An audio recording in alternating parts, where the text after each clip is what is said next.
শুভ সন্ধ্যা। যে বিষয়টা আমরা এই জ্যোতিষ অনুষ্ঠানগুলোতে দাবি করি আর কি, সেটা হচ্ছে যে আমার চাকরি আছে নাকি, বা ব্যবসা কীরকম হবে, বা আমার সন্তান চেষ্টা করছে তার পরীক্ষার রেজাল্ট কীরকম হবে, ইত্যাদি ইত্যাদি। এইগুলো সাধারণত প্রশ্ন থাকে, এই থাকবে। এবং আপনি যদি চান বা না চান, এর থেকে অধিক প্রশ্ন তো আপনি করতে পারবেন না। এখন ঘটনাচক্রে যেটা দাঁড়ায় সেটা হচ্ছে যে আমরা চাইটা কি। দেখুন, অধিকাংশ ক্ষেত্রেই একটা ইয়াং ছেলে বা মেয়ের মা অথবা বাবা, মেয়ের ক্ষেত্র হলে বাবা অধিকাংশ সময়, কিংবা মায়েদের ফোন থাকে, আমার ছেলের ব্যাপারে জিজ্ঞেস করুন। কেন, আপনার ছেলে কোথায়? আপনার ছেলে তো বেস্ট জাজ তার সম্বন্ধে, নিজের সম্বন্ধে প্রশ্ন করার। যখন একটা ছেলে মনে মনে ঈশ্বরকে প্রার্থনা করে বা কোথাও কিছু চায়, চাহিদা, তখন সে কি চায়? সেটা কি তার বাবা মা চেয়ে দেয়? তা তো নয়, সে চায়। এবার তার বাবা বলছে যে ছেলের কি সায়েন্স আছে না আর্টস আছে না কমার্স আছে, এখানে চাকরি না বাইরে চাকরি না বিদেশে চাকরি, যদি বিয়ে হতে হয় তাহলে এখানে বিয়ে, পাশের বাড়ি না প্রেম করে না, ইত্যাদি। ওকে বলতে দিন, হি ইজ দ্য বেস্ট জাজ। আবারও বলি, কিন্তু চাইছেটা কি, কি চায়? এই চাওয়ার জায়গাটা কিন্তু আজকে আমাদের অনুষ্ঠান, অর্ণব ভারতী উপস্থিত রয়েছেন, তাকে ওয়েলকাম করি। হ্যাঁ, নমস্কার। হ্যাঁ বসুন্ধরা, আজকে আরেকটা ব্যাপারে বলি। আজকে সেই দিন, আজকে শহীদ দিবস বলি আমরা, ন্যাশনাল শহীদ দিবস, জাতীয় শহীদ দিবস। জাতীয় শহীদ দিবস। কারণ আজকের দিনে গান্ধীজি নিহত হয়েছিলেন নাদুরাম গডসের হাতে। তো অটোমেটিক্যালি আজকের দিনটাকে আমরা উদযাপন করি। যিনি এত কাজ করলেন দেশের জন্য, আজকের দিনে তার এই পরিণতি হয়েছিল। তো 30 জানুয়ারি 1948। এছাড়াও আজকের দিনটা আর একটা স্পেশাল, যে জার্মানির সর্বময় কর্তা হয়ে আজকের দিনে স্বীকৃতি পেয়েছিল অ্যাডলফ হিটলার। এটাও একটা অ্যাডলফ হিটলার। হ্যাঁ, তো এটা একটা খুব বড় দিন আজকে, খুব ভালো দিন। এই দিনে আজকে তুমি আর আমি অনুষ্ঠান করতে বসেছি। না, ভালো দিনটা তো গান্ধীজির ক্ষেত্রে মোটেই না। ভালো দিন বলতে আমি একদিকে স্মরণীয় দিন বলা যেতে পারে। স্মরণীয় দিন, একদিকে সৃষ্টি একদিকে ধ্বংস, এরকম ব্যাপার। তো তুমি যে কথাটা বললে বসুন্ধরা, যে এই যে একটা বাচ্চাকে যদি দুম করে জিজ্ঞাসা করা যায় যে আজ থেকে 15 বছর বাদে তুমি কোথায় যেয়ে দাঁড়াবে, সে কিন্তু হট করে কোনো আনসার, অন্তত 90% পারে না, 10% পারে। অর্থাৎ তাদের টার্গেট কোনটা, কোনটাকে টার্গেট করছে, কোন দিকে যাচ্ছে, এটা তাদের কাছে ঠিক নয়। তা আমার বক্তব্য বসুন্ধরা, ঠিক নয় কেন, মানে এটাকে কি ঠিক করা যায়? হ্যাঁ, ঠিক করা যায়। কিভাবে ঠিক করা যায়? প্রথম কথাই, একটা বাচ্চাকে যেটা করতে হবে, প্রত্যেক দিন রাতের বেলা শোবার সময় ডায়েরি লিখতে হবে। যখন তার লেখার জ্ঞানটা আসবে, যখন সে লিখতে শুরু করবে, ক্লাস 4, 5 এখান থেকে শুরু হয়, ডায়েরি লিখবে আজকে সারাদিন সে কিভাবে কাটালো এবং কালকের দিনে তার রুটিন কি, সে সকালে ঘুম থেকে ওঠার থেকে সন্ধ্যা অবধি কী কাজগুলো করবে, তার আজকের দিনে সে কোথায় কোথায় কী কী ভুল করেছে, সে কোথায় কোথায় কি ঠিক করেছে, তার পজিটিভ দিক কী, তার নেগেটিভ দিক কী। যখন এগুলো লিখবে, এটা লেখাটা ভীষণ দরকার। তখন সে বুঝতে পারবে যে কোনটার সঙ্গে কোনটা ব্রিজ আপ করতে হবে, কোনটার সঙ্গে কোনটা যুক্ত করতে হবে। আমি এটার নাম দিয়েছি মেলবন্ধন। একটা বাচ্চা এই 4টে কাজ করলে তার লাইফের কিন্তু ডেভেলপমেন্ট হবেই, এবং সে তার টার্গেট বুঝতে পারবে, কারণ সে নিজেকে চিনতে পারবে। প্রশ্ন না, আমরাই আমাদের চিনি না। আমি যদি আজকে আমাকে না চিনি, তা আমি আজকে 10 জনকে আমি তাদের দিয়ে চেনাবো কি করে? একটা মানুষের মধ্যে দুটো আমি কাজ করে, একটা ভেতরের আমি, একটা বাইরের আমি। বাইরের আমি হচ্ছে লোক সমক্ষে আমি, যেটা মুখোশ। ভেতরের আমি হচ্ছে আমার আমি, যেখানে আমি কাউকে মিথ্যে বলে হাসছি, সে ভাবছে সত্যি, কিন্তু আই নো দ্যাট এটা আমি মিথ্যে বলছি, এটা আমি জানি। তাকে আমি বুঝিয়ে দিলাম আমি কিন্তু এটা তোমাকে সত্যি বলছি। তো একটা বাচ্চা, সে তার মা বাবাকে জানায় যতটুকু চান, মানে ততটুকুই জানায় যতটুকু সে জানাতে চায়, এবং সামনের মা বাবা ততটুকুই জানে বাচ্চা তাকে যতটা জানালো, কিন্তু বাচ্চা ভেতরে কি রয়ে গেল সেটা কিন্তু সবটা তার কাছে খোলসা করলো না। সাপোজ মা বললো সকালবেলা এক্সারসাইজ কর 0.5 ঘন্টা, তারপর এখানে ব্রেকফাস্ট করতে হয়। বাচ্চা 0.5 ঘন্টা ঘরে যে এক্সারসাইজ না করে মোবাইলটা নিয়ে একটু ফেসবুক, তার সঙ্গে একটু ইউটিউব একটু ভিডিও করে নিয়ে এসে বলে কি এক্সারসাইজ করেছিস? হ্যাঁ করেছি। তা বাচ্চা জানলো সে করেনি, কিন্তু মা জানলো এক্সারসাইজ করে আমার বাবা এসেছে এখানে খেতে। এই মানসিকতাটাকে বলা হচ্ছে হিডেন, লুকোনো মানসিকতা। এটাকে রিকভার করতে হয়, বাচ্চাকেই করতে হবে। মা বাবা কিচ্ছু করতে পারবে না যতক্ষণ সে তার নিজের মধ্যে তাগিদটা অনুভব না করবে যে আমাকে এটাকে চেঞ্জ করতে হবে। একটা ছেলে সে ক্রিকেটার হতে চায়, তা দেখতে হবে তাকে তার মধ্যে পজিটিভ গুণ কী কী আছে তাকেই বুঝতে হবে আমার এগুলো পজিটিভ, আর কী কী নেই আমার মধ্যে। যেগুলো নেই সেগুলোকে ঢোকাতে হবে। তো একজন অভিনেতা হওয়ার গুণ আছে, কী কী গুণ আছে ওর মধ্যে? না এই গুণগুলো আছে। কী কী নেই? ধরো সাঁতার কাটতে সে জানে না, ঘোড়ায় চড়তে সে জানে না, সে দৌড়তে পারে না। এইগুলোকে অ্যাটাচ করতে হলে তাকে এক্সারসাইজ করতে হবে, সাঁতার শিখতে হবে। এবার সে যদি সেগুলোকে নিতে পারে তাহলে সে অভিনেতা হতে পারবে, নিতে না পারে তাহলে হতে পারবে না। আমি একটা ফোন নিয়ে নিচ্ছি। আচ্ছা, হ্যালো। হ্যালো। হ্যাঁ বলুন, নমস্কার। হ্যাঁ নমস্কার, আমি মালদার থেকে ফোন করেছি, কেরিয়ার সম্পর্কে জানবো। হ্যাঁ কিসের? কেরিয়ার সম্পর্কে জানবো নিজে। ঠিক আছে, আপনার ডেট অফ বার্থটা বলুন। 13/10/1986। 13/10/1986। সময় টাইমটা বলবেন। টাইমটা হচ্ছে সন্ধ্যা 6টা 2। সন্ধ্যে 6টা 2। সন্ধে, হ্যাঁ 18টা 2 আর কি। আচ্ছা। হুম। কোথায়? মালদা। মালদা। মালদা। মালদা।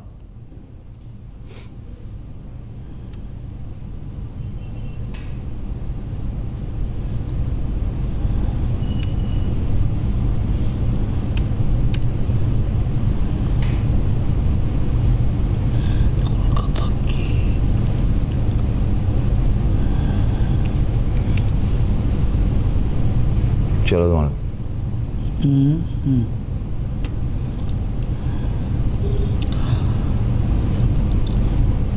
আচ্ছা, প্রথম কথা বলি, আপনার রাশি লগ্নটা একটু বলে নিই। আপনার লগ্ন হচ্ছে ধনু। না, মেষ লগ্ন তো। মেষ? হ্যাঁ। ডেটটা ঠিক করে লেখা হয়েছে কি? দাঁড়াও, ডেটটা আবার একটু দেখি। 13/10/1986। 13/10/1986। 13 অক্টোবর 1986। হ্যাঁ, সময় হচ্ছে 6টা 2 হুম সন্ধ্যাবেলা। সন্ধ্যা 6টা 2। ও, সন্ধ্যা 6টা 2। আচ্ছা,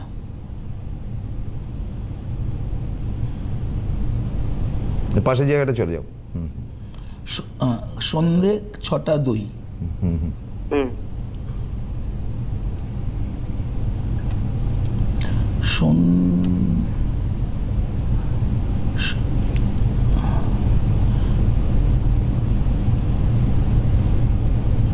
টাইম চেঞ্জ হয়ে যাচ্ছে বারবার। লোকেশনটা চেঞ্জ হয়ে যাচ্ছে। এক আরেকবার মিনিট। পরিষ্কার 6টা 2 ওটা টাইমের জায়গায় লিখতে হবে। 6টা 02 PM। এবার PM। হ্যাঁ যাই হোক, এর চাপ দিয়ে দাও, এবার যা বেরোয়। আর চেঞ্জ করার দরকারটা কি আছে? না, কান্ট্রি ইন্ডিয়া। ইন্ডিয়া ফিন্ডিয়া লিখতে হবে না, চাপ দিয়ে দাও। তাই যদি আসে তাহলে কিন্তু আপনি বলছেন আপনার লগ্ন মেষ। মেষ আসছে না, এখানে আপনার লগ্ন আসছে কন্যা, আসছে না, এবং রাশিটা কি আসছে? এবং রাশি তো কুম্ভ রাশি। রাশি আসছে আপনার কুম্ভ রাশি। মেষ লগ্ন কুম্ভ রাশি। চন্দ্র,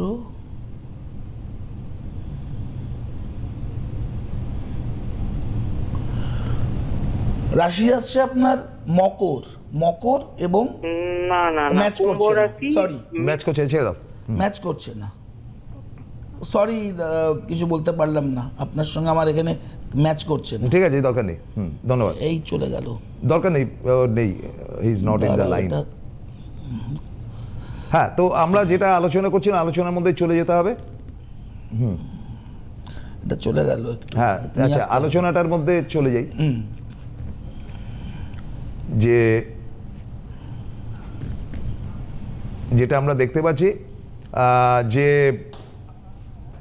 আমরা আলোচনার মধ্যে আগামীকাল কি হবে সেই বিষয়টা নিয়েই আমরা আলোচনা করছি, যে এবং শিশুদের মন বা শিশু মন যেটা, সেটাতে কিন্তু একটা জায়গা তৈরি করা হচ্ছে, যে একটা শিশু তার যদি 10 বছর প্লাস হয়, 10 বছর প্লাস হলে সে সারাদিনে কি করবে বা না করবে সেটাকে সে লিখবে, লিখবে। হ্যাঁ, এবং এবং সে তার যেগুলো পজিটিভ, যেগুলো নেগেটিভ, সেগুলো তাকে লিখে নিজেকে ট্যালি করতে হবে, যে আমার কোথায় কোথায় আমি ঠিক আর কোথায় কোথায় আমার কমতি আছে।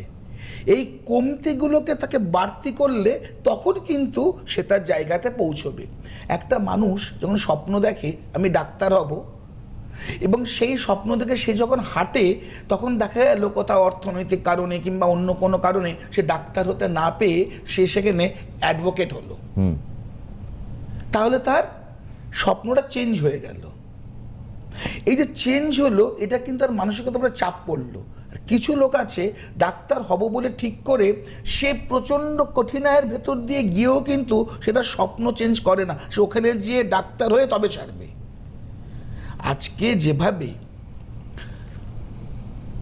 আজকে যেভাবে বিবেকানন্দ থেকে আরম্ভ করে সুভাষচন্দ্র বোস পর্যন্ত জানুয়ারি মাস চলছে, নিজের টার্গেট থেকে কিন্তু কেউ সরেনি। কেন সরেনি?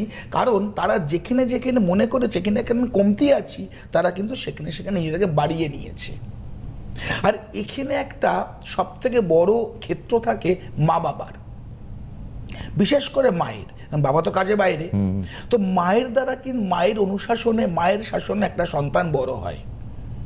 এই যে এখানে শাস্ত্রে খুব ভালো একটা কথা বলা আছে, শাস্ত্রে বলেছে এক জায়গাতে, স্বাধিষ্ঠানে তু হোরাস্থানাং মাতৃচিন্তা তথা রাসৌ।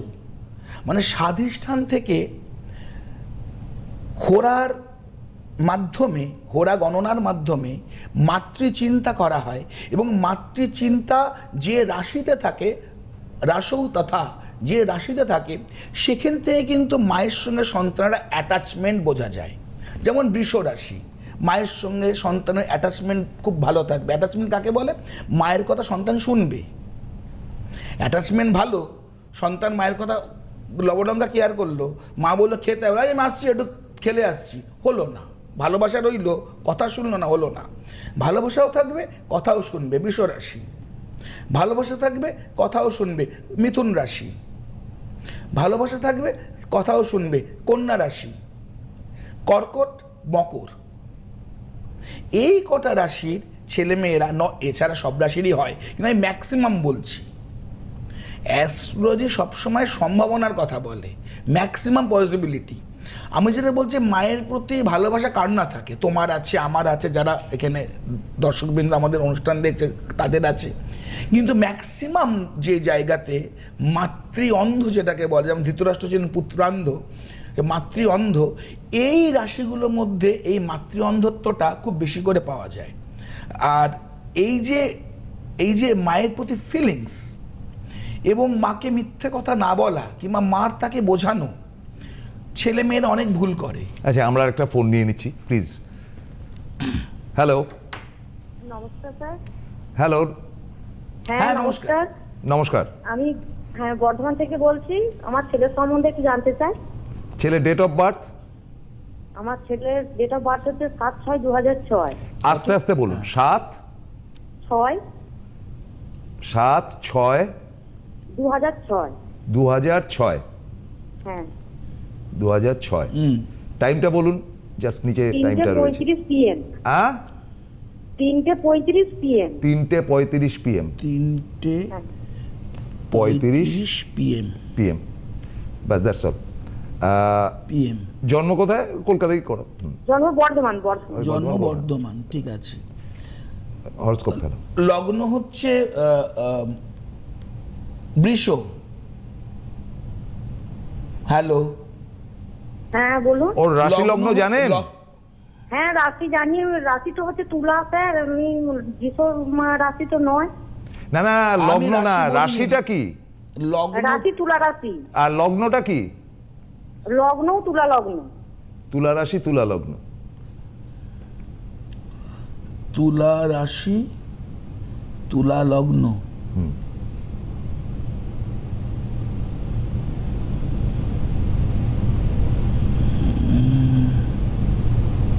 আচ্ছা, তুলা রাশি, তুলা লগ্ন। বেরিয়েছে তো? হ্যাঁ কি জানতে চাইছেন? হ্যাঁ, ও কেরিয়ার সম্পর্কেই জানতে চাইছি। ও পড়াশোনা কতদূর করেছে? পড়াশোনা করছে, কলেজে পড়ছে। কলেজে পড়ছে, ওর তো এখন 20 বছর বয়স। কি নিয়ে পড়ছে সেটা একটু বলুন। সায়েন্স arts নিয়ে নিয়ে পড়ছে। আর্টস নিয়ে পড়ছে। Let me finish. সায়েন্স নিয়ে কিংবা ও যদি কমার্স নিয়ে পড়াশোনা করতো এটা ওর পক্ষে ভালো হতো। ও পড়ছে হ্যাঁ, আর্টস নিয়ে, ঠিক আছে, কিন্তু ওর কমার্সটা ওর সঙ্গে যায় খুব ভালো। এই জন্যই বলি আমি যে সবসময় যে কোনো সাবজেক্ট চুজ করার আগে অ্যাট ফার্স্ট মিট অ্যাস্ট্রোলজার। সে আপনাকে বলে দিলে ও হয়তো আর্টসে এগোবে, কিন্তু অনেক পরিশ্রম হবে। তুলা রাশির মানুষ তারা হচ্ছে ধীর স্থির, চিন্তাশীল, ধৈর্যশীল, চিন্তা করে কাজ করে, একটু ল্যাথার্জি থাকে, যে কোনো কাজ প্ল্যানিং করতে ভীষণ পছন্দ করে এরা, একটু কম কথা বলে, কনজারভেটিভ হয়, খুব একটা হৈহট্টগোল এটা এরা পছন্দ করে না, কিন্তু দূর থেকে বসে যে কোনো কাজ দেখতে এরা খুব পছন্দ করে। এইরকম ক্যারেক্টার কি আপনার ছেলের? হ্যাঁ হ্যাঁ হ্যাঁ হ্যাঁ স্যার। তাহলে আমি যেটা বললাম সেটা যদি মেলে, তাহলে আমি যে ওর যে এডুকেশন বলছি, কমার্স নিয়ে পড়াশোনা করা উচিত, আপনারা আর্টসে দিয়েছেন। যদি আর্টস নিয়ে পড়াশোনা করে তাহলে অপশন কি? অবশ্যই তাহলে লতে যাবে, অন্য কোনো দিকে গেলে কিন্তু খুব একটা ভালো রেজাল্ট ওর হবে না। আর স্যার ও কোনো পুলিশের লাইন দিয়ে গেলে কোনো কি সুবিধা হবে? কি বলছে? পুলিশের লাইন? পুলিশ, হ্যাঁ। সেটা পরীক্ষা দিতে হবে, পরীক্ষা দিলে তবে যদি চান্স পায় সেটাও লয়ার পাবে না, পাবেন। আমি বলে দিচ্ছি, পুলিশের লাইনে যেতে গেলে প্রশাসনিক যে জায়গায় ওর যে লেবারটা দিতে হয় সেই লেবার দেওয়ার ক্ষেত্রে কিন্তু ওর একটা ল্যাথার্জি থাকবে। রোদে বেশি দৌড়ঝাঁপ করা, পুলিশের চাকরি করতে গেলে মাঠ কভার করতে হয়, মাঠে দৌড়তে হয়, এখানে কিন্তু ওর একটা অসুবিধা হবে, ট্রেনিং পিরিয়ডে প্রবলেম হবে। আপনি দিয়ে দেখতে পারেন, কিন্তু আমি এটুকু বলতে পারি ওর কিন্তু ফিল্ড মানে মাঠে কিন্তু ওর প্রবলেম অ্যারাইজ করতে পারে। এছাড়া ওর যেটা সব থেকে একটা মানে সমস্যা বলবো না, এটা পজিটিভ দিকই বলবো, ও প্ল্যানিং করে কাজ করা পছন্দ করে। ওকে যদি আপনি অ্যাডভোকেট তৈরি করেন, ও কিন্তু বসে বসে লাখ টাকা কামাবে, কিন্তু মাঠে দৌড়েও 30,000 টাকা কামানোর জন্য জন্মায়নি। ওর বক্তব্য হচ্ছে মারিত গন্ডা লুটিত ভান্ডার। আমি যদি বসে বসে লাখ টাকা কামাতে পারি, আমি তাহলে দৌড়ে 20,000 টাকা কামাবো কেন? এবং ও বিজনেস মাইন্ডেড এবং প্রফেশন মাইন্ডেড। পুলিশের চাকরি, ও হলো প্রফেশন করতে বেশি পছন্দ করবে। আপনার ছেলেকে আপনি জিজ্ঞাসা করবেন তো কি পছন্দ করে। হ্যাঁ স্যার, ওর অতটা এনার্জি নেই, ঠিকই বলেছেন। ঠিক আছে, এবার ধন্যবাদ। আমি তো ম্যাজিশিয়ান নই দিদি ভাই, লেট মি ফিনিশ। আমি অ্যাস্ট্রোলজার, আমি ম্যাজিশিয়ান নই যে আপনাকে একটা কিছু দিয়ে দিয়ে বলবো এটা পড়াবেন, ওই গুপি গাইন ভাগা বাইনের মতো সেই ম্যাজিশিয়ানের মতো সবাই তিরিং করে লাফিয়ে উঠে যুদ্ধে চলবে, হবে না, সে কাজ আমাকে দিয়ে হয় না। আমার কথা হচ্ছে যেটা ওর দিক, ওকে সেই দিকেই যেতে হবে। সেই দিকে যদি কোনো আবর্জনা থাকে, সেই দিকে যদি কোনো ময়লা থাকে, সেই দিকে যদি কালারের কোনো সমস্যা থাকে, সেই জায়গায় আমি তো রাস্তাটা ঝাঁট দিয়ে পরিষ্কার করে দিতে পারি ম্যাথরের মতো। আমি মিস্ত্রি, এই যে বসে এই চেয়ারে, এই চেয়ারে কিন্তু আমি বসতে আসিনি, আমি কিন্তু সারা বছর ধরে আমি সেলোটেপ লাগিয়ে এই চেয়ারে বসে থাকবো না, 2 মাস থেকে 3 মাস। আমি এখানে এসেছি শুধু অ্যাস্ট্রোলজির প্রচার করতে। আপনারা অ্যাস্ট্রোলজিটা জানুন, অ্যাস্ট্রোলজিটা বুঝুন, সঠিক পথে হাঁটুন এবং অ্যাস্ট্রোলজার এবং অ্যাস্ট্রোলজিকে সম্মান করুন। ইটস আ অথেন্টিক সাবজেক্ট, এর মধ্যে কোনো গুঞ্জাইশ নেই। আপনার ছেলেকে আমি চিনি না জানি না, কিন্তু এই কথাগুলো বললাম কিভাবে? আপনার ক্যারেক্টারের ভিত্তিতে। বলছেন পুলিশে হবে না, প্রশাসনিক জবে যেতে পারে কিংবা প্রফেসরি লাইনে যেতে পারে, ওটা হলো সেকেন্ড অপশন। শিক্ষা, সেখান থেকে একটা প্রফেশন আছে। কম্পিউটারে যেতে পারে, প্রফেশন শিক্ষা। এছাড়া যদি আপনি ওকে পরিশ্রমের দিকে দিতে চান, ওকে কিন্তু হবে না। আচ্ছা, আমরা আমাদের সাবজেক্টে চলে আসি। সেটা ঠিক হচ্ছে আছে। যে কালকে থ্যাংক ইউ। কালকে যেটা হবে বা যেটা ভাবনাটা রয়েছে, হ্যাঁ, সেই ভাবনার জায়গাটাতে আমরা 4টে পয়েন্ট। প্রথম পয়েন্ট প্রথমটা জানলাম, হ্যাঁ। হলো, সেকেন্ড পয়েন্ট হচ্ছে হিডেন। আমি কতটা জানাচ্ছি, কতটা জানছি, মানে আমি মা বাবাকে কতটা বলছি আর কতটা আমি গোপন করছি, হিডেন। এটাকে ওপেন করতে হবে নিজের কাছে, যে আমি জানালে সবটা জানাবো এবং পরিষ্কার নিজের ভেতর থেকে নিজেকে পরিষ্কার রাখবো। এই হিডেন জায়গাটাকে আমাকে সরাতে হবে। Number 3, blind. মানুষ কিছু ভুল করে, বাচ্চারাও অনেক কিছু ভুল করে যেটা তারা বুঝতে পারে না যে আমরা এই ভুলটা করছি। ধরো ক্রিকেট খেলাতে একজন বোলার বল করছে, একজন ব্যাটসম্যান কন্টিনিউ ব্যাট ঘুরিয়েই যাচ্ছে, বাই বাই বাই, ব্যাটে বলে হচ্ছে না, দুটো হচ্ছে, তিনটে হচ্ছে না। তা সে ধরতে পারছে না তার ভুলটা কোথায় হচ্ছে। তখন কোচ যখন তাকে ভিডিও রেকর্ডিং করে দেখাচ্ছে, এই দেখো ভাই, তোমার ত্রুটিটা কোথায়, এই খেলা তোমার ত্রুটি, এটা তোমার ব্যাকফুটে খেলা উচিত, তুমি স্টেপ আউট করছো, তাই তোমার সঙ্গে বলের জায়গা তৈরি করতে পারছো না। তখনও ত্রুটি ধরতে পারলো এবং সেখান থেকে রিকভার করলো। তাহলে সে ব্লাইন্ড থাকছে, বুঝতে পারছে না যে আমার ত্রুটিটা কোথায় হচ্ছে। প্রচুর ছেলে পেয়ে আছে, প্রচুর ভালো লেখাপড়া করেছে, কিন্তু কিছুতেই চাকরিতে সে কিছু করতে পারছে না। ব্যবসা করছে, বুদ্ধি আছে, এডুকেশন আছে, কিছু করতে পারছে না। ত্রুটি তো কোথাও আছেই, সে এটা ধরতে পারছে না, মিস করছে। সেখানে তার গার্জিয়ানরা তার ত্রুটিটা ধরিয়ে দেবে, তখন সে বুঝতে পারবে, সেখান থেকে বেরিয়ে আসবে। একটা ছেলে, সে প্রেম করছে, এডুকেশন, যখন সে কেরিয়ার বিল্ড আপ করার দরকার, একটা সাইকেল যখন যায় না, একটা বাইক যখন যায় না, সাইকেলের পেছনে একটা কেরিয়ার থাকে। একটা সাইকেলেরও একটা কেরিয়ার থাকে। একটা মানুষ কেরিয়ার পেছনে না ছুটে লাভের পেছনে ছোটে, বলতো। আবার অনেক বক্তব্য আছে, লাভ হচ্ছে বসন্ত, এখন বসন্ত চলছে, বসন্ত এসে গেছে, তো লাভ এই সময় চলে গেছে, প্রেম করব কখন? প্রেম, চার্লি চ্যাপলিন 55 বছর বয়সে যে মেয়েটাকে বিয়ে করেছিল, তার বয়স তখন ছিল 16 বছর। তো প্রেমটা সারা জীবনই থাকে। আমি মনে করি বসন্ত হচ্ছে এডুকেশন। আমি এই বয়সে আর গ্রামারটা পড়তে পারবো না, আমি চাইলে এই বয়সে প্রেম করতে পারি, সরি করবো না, বউ মারবে, কিন্তু আমি এটা করতে পারি, ঠিক আছে? তো অটোমেটিক্যালি সেই গ্রাউন্ডে দাঁড়িয়ে পড়াশোনার সময়টা যদি আমি কেরিয়ার বিল্ড আপের সময় যদি আমি প্রেম করি, এদিকে ধরতে পারছি না যে আমি ভুলটা কোথায় করছি, সেখানে মা বাবা যদি ঠিকঠাক বসে বুঝিয়ে দেয় যেখানে ভুলটা হচ্ছে, তাহলে কিন্তু সঙ্গে সঙ্গে সে ভুলটা ধরতে পারে, তাহলে কিন্তু সে সেখান থেকে কভার আপ করতে পারবে, তাহলে এই ব্লাইন্ডনেসটা কাটবে। তাহলে ব্লাইন্ডনেস থেকেও কিন্তু কেরিয়ার ডিস্টার্ব হয়। লাস্ট পয়েন্ট, যেটা ছেলেমেয়েরা বুঝতেই পারে না, সেটা হচ্ছে আননোন ক্লজ। তার নিজের ভেতরে কি শক্তি আছে, সেটা সে জানে কি না, ক্ষমতা আছে, সেটা সে জানেই না। আজকালকার দিনের ম্যাক্সিমাম ছেলে মেয়ে সেটা জানে না যে তার ভেতরে কি ক্ষমতা আছে, বা অতিরিক্ত জানে। অনেকেই নিজেদেরকে ওভার এস্টিমেট করে। এবং এই যে বললে, এর খুব ভালো একটা উদাহরণ আছে। আমরা আজকে আর উদাহরণটা নেব না, আজকে তো সময় শেষ। কাজেই আমরা মনে করি যে আমাদের অর্ণব ভারতী, তিনি অত্যন্ত পণ্ডিত মানুষ, তার বাচনভঙ্গি খুব ভালো। আমাদের ফোন আসলে এই সমস্যাটা হয়, আমাদের কথার রেশটা কেটে যায়, তাতে করে আমাদের কথাগুলো আর শুনতে পাই না। ফলে আমরা পারতপক্ষে চেষ্টা করব যে যত বেশি আমরা অর্ণব ভারতীর কাছ থেকে তার বিদ্যা, তার চয়ন, তার শিক্ষা, তার সংস্কৃতি, এগুলো কিন্তু জেনারেল জ্যোতিষের থেকে একদম আলাদা। সেই আলাদা জায়গাটা এবার একটু টেস্ট করে দেখুন না। একরকম এক গদে জীবনটা নিয়ে চলছেন, জীবনটাকে পাল্টে ফেলুন, দেখবেন পৃথিবীটাই উল্টে গেছে।